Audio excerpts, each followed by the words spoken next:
everyone, welcome to a new video. I hope you're all doing very well.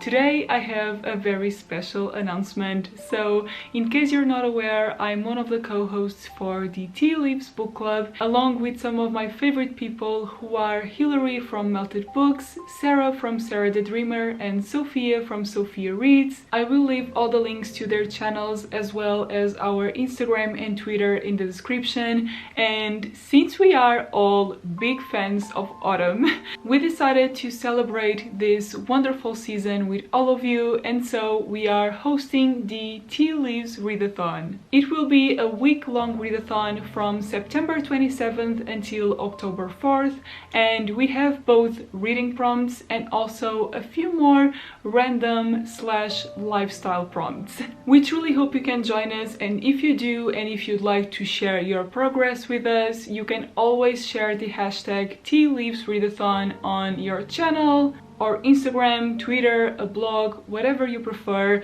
We would love for you to join us and see everything you're reading, as well as the other fun prompts that I will share in a minute. I will also share my TBR with you, and even though I did pick one book for each one of the prompts, it is truly just a matter of having some more options. But if you would like to read just one book, feel free to do it. Feel free to double up on the prompts. You can even read just one book and feel all of them. So this is really supposed to be a very cozy, relaxing readathon. There's no pressure at all. So I always like to pick a book per prompt, but that doesn't mean I'm going to read all of them. This is all just for fun, and we truly just want to spend a lovely time with all of you. So with that said, I'm gonna start with the reading prompts, and the first one is The Leaves Are Changing. Choose a book with red, orange or yellow on the cover. For this prompt, I decided to go with Sunset Song by Louise Grassic Gibbon because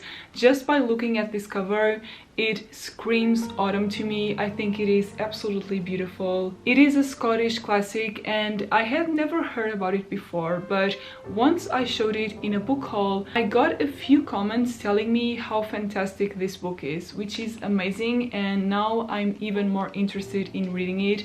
It follows Chris, who is faced with a choice between a harsh farming life and the world of books and learning. We don't know why she's faced with this choice, but in the end she ends up deciding to stay in her community, but everything can change with the arrival of the First World War. It will probably be a bit hard to read, but usually I do love this type of story. I've been meaning to read this book since I bought it because it is so pretty and it is Scottish, it is historical fiction, it has all the ingredients for me to love it. So the next reading prompt is The Days Are Getting Shorter.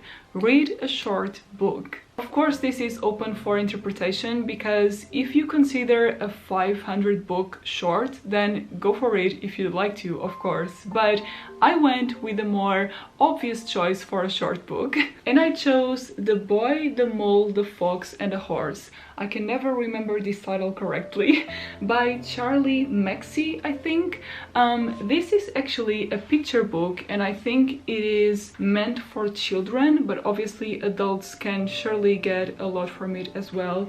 I've seen a couple of my favorite booktubers reading this book and getting very emotional because of it. The illustrations remind me a little bit of Winnie the Pooh.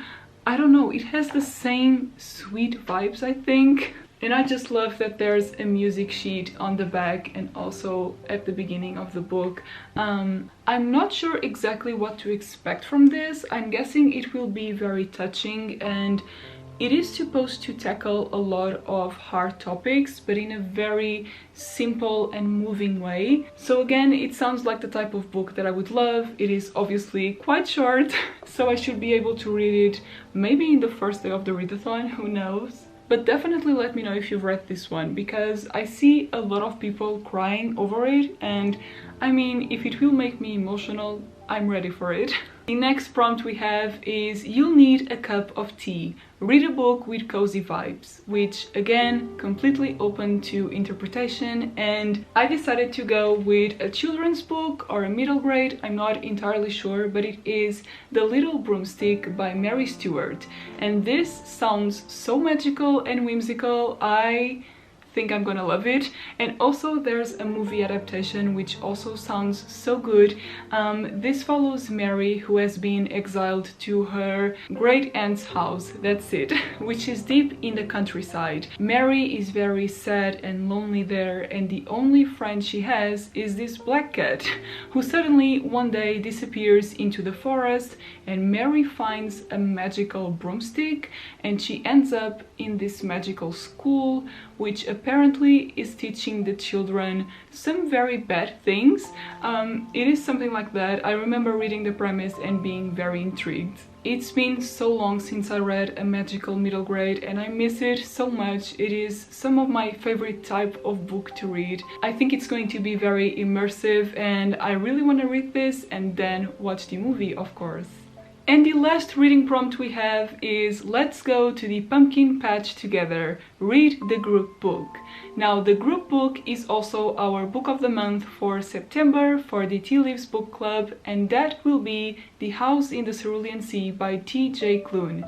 At first I also thought this was a middle grade because apparently it is an adult fiction, but it focused on magical children, so I was a bit confused at first, but this book has been getting so many amazing reviews lately. I've seen so many people reading it and I was quite intrigued because of that. Everyone seems to love it, and plus it does apparently fit a lot of the prompts because it does sound cozy.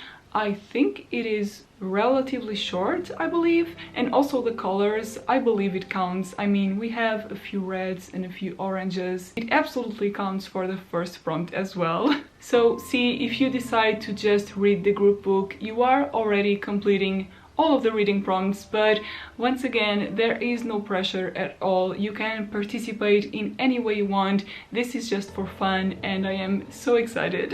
Now onto the non-reading prompts. We thought about them because they capture the cozy feeling of autumn that we love so much, and the prompts we came up with were late night studying at the library, show us your favorite fall beverage. The next one is the air is sweet, bake your favorite fall treat. And finally we have the landscapes are at their prettiest, decorate your shelves for fall. Now, because I have a booktube channel, I will be vlogging my entire experience and I will include these prompts in a video, but of course, like I said before, you can share everything with us through the hashtag Tea Leaves Readathon, and you of course do not need to have a channel to do that. You can share everything on any other social media of your preference. It can be a picture or a blog post, whatever you prefer. I think that's everything I wanted to say, but I will leave all the information you need to know in the description of this video. Please let me know in the comments if you are planning to join us. We would absolutely love to have you. We cannot wait for this readathon to start because we have been planning everything for a while now and we are very happy, so please do join us if you can. Thank you so much for watching this video and I will see you again very soon on my next one. Bye!